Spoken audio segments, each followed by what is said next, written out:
"Leave her. She's not going to make it," the man barked, flinging the car door shut with a slam. "It's just a dog, Miles. Not worth the trouble." But Miles Reed didn't move. His boots sank deeper into the slush as he stared at the trembling golden retriever curled beneath the twisted fence post. She was soaked, her ribs heaving, her fur matted with blood and ice.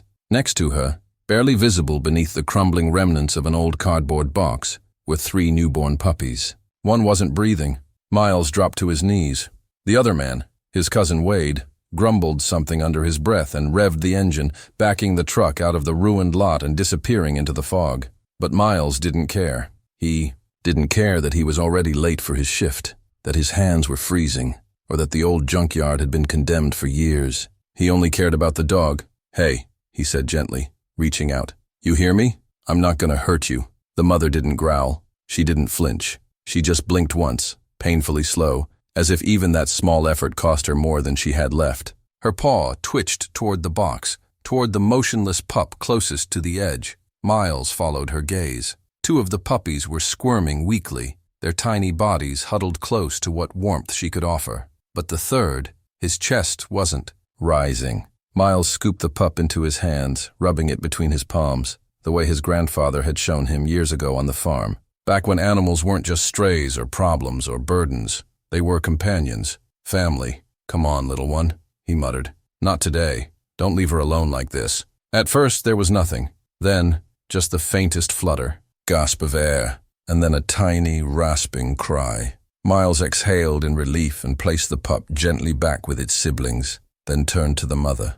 "I don't know what happened to you," he whispered, "but you held on for them. That means something." He pulled off his coat and laid it over her. The bitter wind cut through his shirt, but he didn't care. She was barely holding on. He could feel her pulse in her throat, weak and thready. She had fought to survive, to protect what little life she had left, and the world had thrown her out like garbage. Not today. Miles ran to the truck, yanked open the back, and grabbed an old crate lined with towels. He returned, moved slowly, speaking gently the whole time, and lifted the mother into his arms. She didn't fight. She didn't resist. She just let out a sound, half whimper, half breath, as her head sank into his chest. The puppies came next, bundled carefully into his coat pockets and resting against his stomach as he sprinted to the cab. Back at his apartment, barely more than a converted shed behind his landlord's house. Miles cleared space near the heater. He laid her down, cleaned her wounds with warm water, and fed her sips of chicken broth with a spoon. Every few minutes, she'd raise her eyes to check. On her pups, that's all she seemed to care about. Not her pain, not the strangers around her, just them. That night she couldn't lift her head. By morning, her tail moved. He named her Maple, after the tree growing in the middle of the lot where he found her. Her puppies, he gave them names too, simple ones. Bean, Clover, and Dusty. Tiny things, clumsy and warm and innocent. And though Maple was too weak to bark or stand, she watched everything. Every feeding, every diaper change. Every time Miles whispered to them that they were safe now, but something about the whole thing wouldn't let him rest. Because Maple had a collar, faded red leather, cracked with age, and a tag so worn he almost missed the engraving. But under the light, he saw it. Lily. If found, call Delilah. And a number. Miles stared at it for a long time. He should have called right away. He knew that, but something about the look in Maple's eyes, Lily's eyes, made him pause. Like maybe she wasn't just lost. Maybe she had run. Maybe someone had let her go. When he finally called the number, the voice that answered wasn't what he expected. Shaky, older, desperate. "Hello?" the woman asked. Who is this?" "My name's Miles," he said slowly. "I think I found your dog. Her tag says Lily. She was hurt, pretty bad. But she's safe now. She's here with me." There was silence on the other end. Then, a whisper. "I thought she was dead." And what followed, what the woman told him, made Miles drop into the nearest chair, stunned. Because this dog, this broken, bleeding golden retriever, wasn't just a stray. She was a survivor of something far worse, and the story had only just begun. Miles sat frozen on the floor, his phone still pressed to his ear as the woman's voice cracked on the other end. "She wasn't supposed to survive," Delilah said softly. "They told me it was too late, that the shelter burned down, that all the dogs inside were gone." Miles looked over at Maple. No, Lily. Her head rested gently on her paws, her breathing shallow but steady. She was watching him with those tired amber eyes, not just watching, waiting, as if she somehow knew what was being said, as if it mattered more than he understood. Delilah's voice trembled as she explained. She was a retired nurse from Hollow Ridge, a small town nearly 100 miles away. When wildfires tore through the outskirts 2 months ago, the old community shelter where Lily had lived was caught in the blaze. The staff evacuated what they could, but not everyone made it. Lily, heavily pregnant at the time, had been written off with the rest. I begged them to go back for her, Delilah whispered, but there were too many flames, too much smoke. They told me no dog could survive that. I didn't even get to say goodbye. Miles rubbed his forehead, heart pounding. She did survive, he said quietly, and she gave birth in the middle of a junkyard. She kept those puppies alive when she could barely breathe herself. There was a long pause, then a broken sob. "She's my girl," Delilah said. "I used to volunteer at the shelter. She wasn't supposed to stay long, but I never had the heart to let her go. And when they closed down, She didn't belong in a junkyard," Miles interrupted, the emotion rising in his throat. She belonged to someone who loved her. The call ended with promises. Delilah would come as soon as she could. Miles gave her his address, voice wavering, uncertain whether reuniting them was the right thing. Lily had been through hell. Was it fair to uproot her again? What if Delilah's home brought back the trauma? But that night, as the wind howled against the windows, Miles watched Lily crawl toward her puppies. Her legs trembled. Her ribs shifted with every movement, yet she nudged each pup close, checking their warmth, licking their ears. She was a mother who had nearly died to protect what she loved. Maybe, just maybe, she deserved to know what safety felt like again. The next morning brought a surprise. Lily stood, unsteady and weak. Yes, but she stood. She even wagged her tail, just once, just faintly, when Miles brought over breakfast. It was the first sign of joy he'd seen from her. As if, somehow, she knew that something better was coming.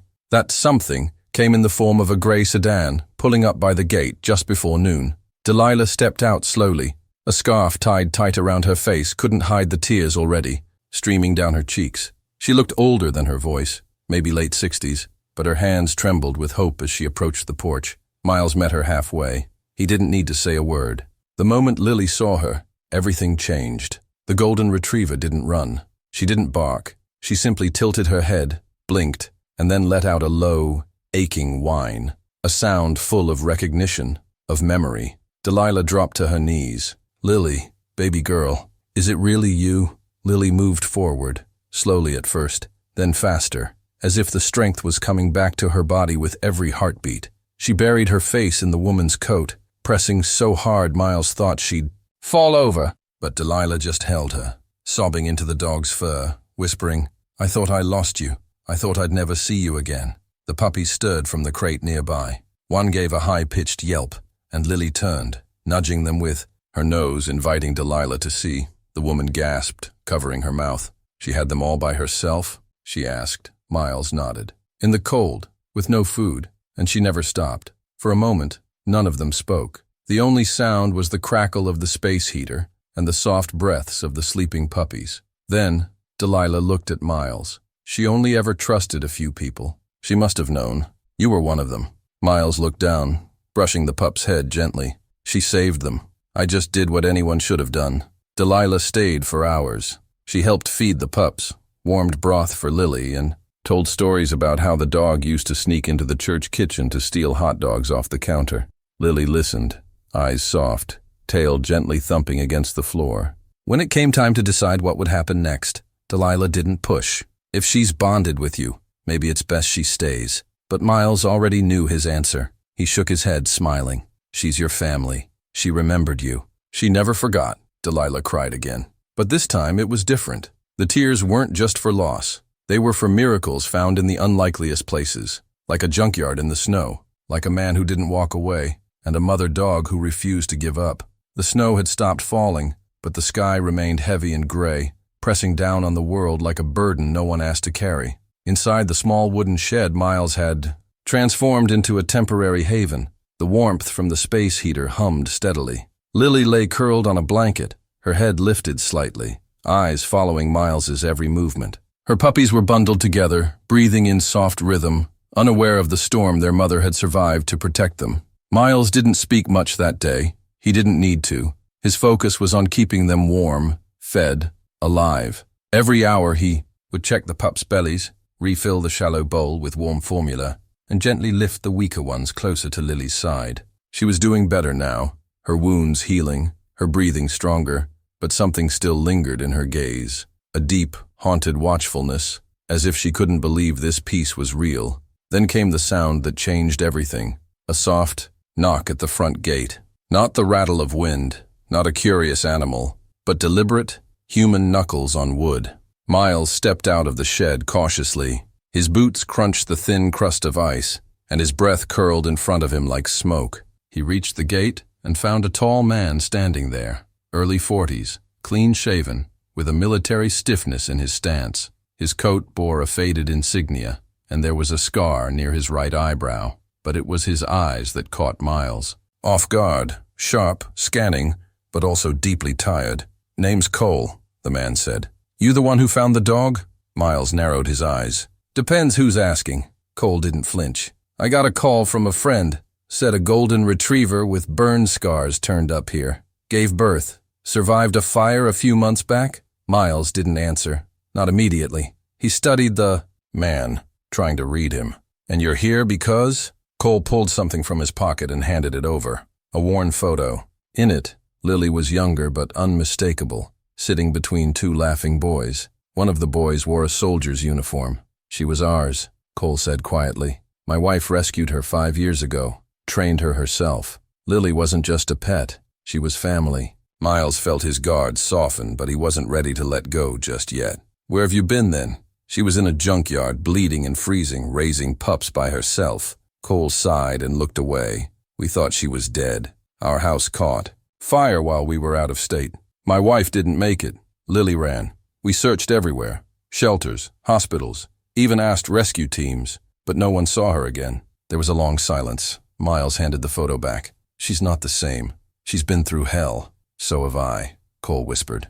Reluctantly, Miles led him back to the shed. He watched carefully as Cole stepped inside. Lily didn't growl, didn't bark. She lifted her head, ears twitching, eyes locked on the man. For a moment, there was nothing but silence between them. Then, slowly, her body shifted. She stood, weak but determined. She walked toward him, her head tilted. Cole knelt, barely breathing. "Lily?" he said, voice barely audible. She touched her nose to his palm, and something broke in both of them. She whimpered softly, pressing closer. Cole wrapped his arms around her neck, burying his face into her fur, his shoulders shaking. Miles turned away, giving them a moment he knew neither would forget. When he returned, Cole was sitting with the puppies nestled in his lap.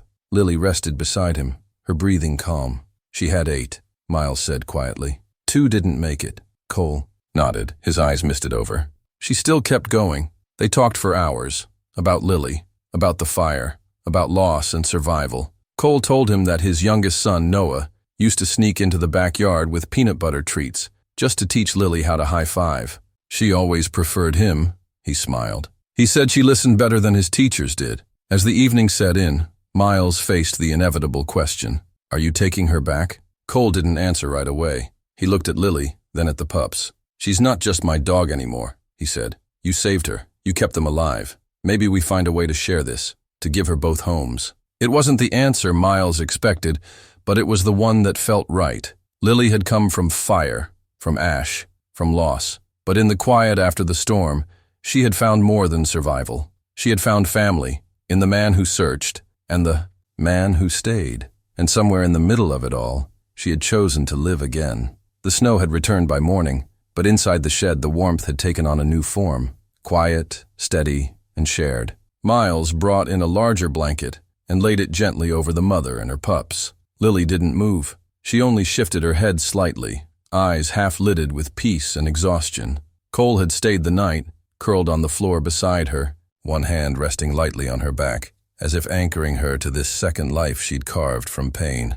Miles watched from the door, a steaming mug in his hand and a heart that couldn't seem to settle. He had seen pain before, on battlefields, in burn wards, in back alleys full of regrets. But something about the quiet courage of this dog had undone him more than any of that. She hadn't cried. She hadn't run. She had endured for them. Cole stirred and sat up slowly, rubbing his eyes. "She still wakes up when the wind whistles," he murmured. "Used to be scared of thunder too, but she'd never flinch if it meant shielding the boys." Miles stepped inside. "You think she remembers them?"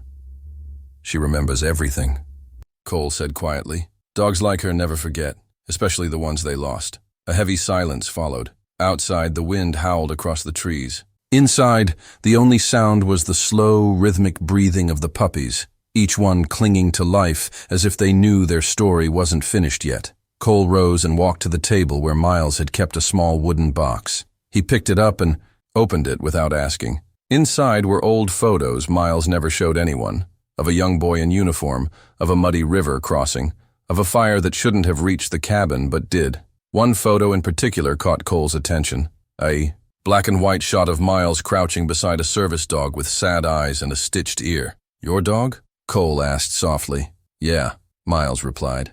"Duke. He didn't make it out when the unit got hit. Is that why you didn't turn her into a shelter?" Miles didn't answer at first. Then he nodded once, slow and heavy. "Some animals aren't meant to be processed. They've already paid enough." Cole put the photo back gently and turned to face him. "Then maybe we let her stay for a while. Until she's strong enough to decide what she wants." It wasn't a question, and it didn't need an answer. In that shared stillness, something wordless passed between them.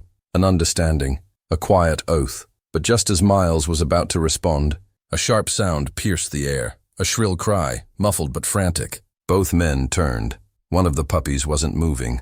Lily's head snapped toward it. She stood with sudden urgency and staggered to the small bundle, nudging it with her nose. Nothing. Her paw tapped gently. Still nothing. Miles was already on his knees. He picked the pup up gently and brought it close to his chest, rubbing its tiny ribs.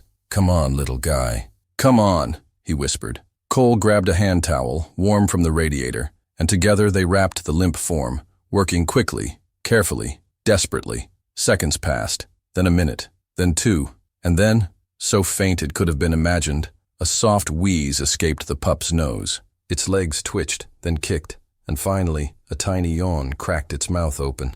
Lily whimpered and licked its head. Miles let out a breath he didn't know he'd been holding. "You've got a fighter," he said, glancing at Cole. "No," Cole whispered, eyes locked on Lily. "She's got a miracle." The winter finally gave way to spring, but for Miles, the warmth had already returned weeks ago. The shed that once echoed with silence and the wheezing breaths of a dying mother dog was now alive with playful barks and the soft patter of small paws. The puppies, 4 in all, had grown stronger with each sunrise. Their fur fluffed out, their steps steadier, their eyes no longer clouded with fear, but bright with wonder. Lily had healed, though the limp in her back leg would remain. But what lingered more than any injury was the quiet protectiveness in her posture. She never let the pups wander far. She always checked the corners of the yard. She had been broken once, by abandonment, by hunger, by snow, but she had rebuilt herself from nothing but instinct and love. Cole had kept his promise. He never left. What started as a night of sheltering the dogs turned into days, then weeks, of repairing fences, cooking meals with Miles, and writing in his old leather notebook by the porch. One morning, he handed Miles a folded page from that same notebook. It read, "They say courage is a man running into battle, but maybe it's also a dog standing in front of her babies when the world has already given up on her." Miles didn't say anything. He didn't need to. That night, he opened the door to the cabin, not just for the dogs, but for Cole too, as word spread through town about the old cabin that had become a sanctuary for a wounded golden retriever and her pups. Something began to shift. People who had driven past Miles for years without a second thought started stopping by. A retired nurse brought blankets. A boy from the high school brought chew toys he'd bought with his lunch money. Even the old sheriff came one day with a bag of kibble and no words. But the most unexpected moment came 2 months later. It was late afternoon, and Miles was finishing repairs on the fence when a dusty blue truck pulled up to the edge of the property. A woman stepped out, thin, nervous, and holding a folded paper close to her chest. Her name was Andrea. Her voice trembled as she spoke. "I think one of those pups might be mine," she said. Her eyes locked on the littlest one, the one that had nearly died in Miles's arms. The air fell still. Lily stood by the porch, her head tilted, her ears alert. Andrea knelt, tears spilling down her cheeks. "I didn't abandon her," she whispered. "My house burned. I was in the hospital. By the time I got back, they said all the dogs were gone." Lily stepped forward slowly, cautiously, and then something unthinkable happened. She wagged her tail, just once, then again. Miles stepped back.